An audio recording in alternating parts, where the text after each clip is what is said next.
warahmatullahi wabarakatuh. Perkenalkan, nama saya Indira Rahmatina. Saya dari SD Cakra Kilang. Di sini saya akan melaksanakan tantangan literasi dan numerasi di bulan Februari. Tantangan yaitu membuat cerpen.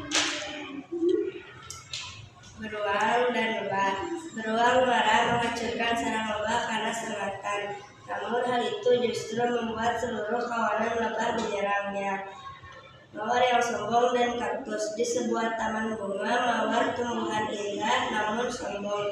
Ia selalu mengejek kaktus yang jelek dan berduri. Suatu musim panas, gurun kering kerontang dan mulai layu. Dengan malu, mawar meminta air kaktus yang baik hati.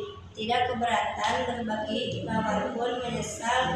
Mereka akhirnya bersahabatan. Apa itu?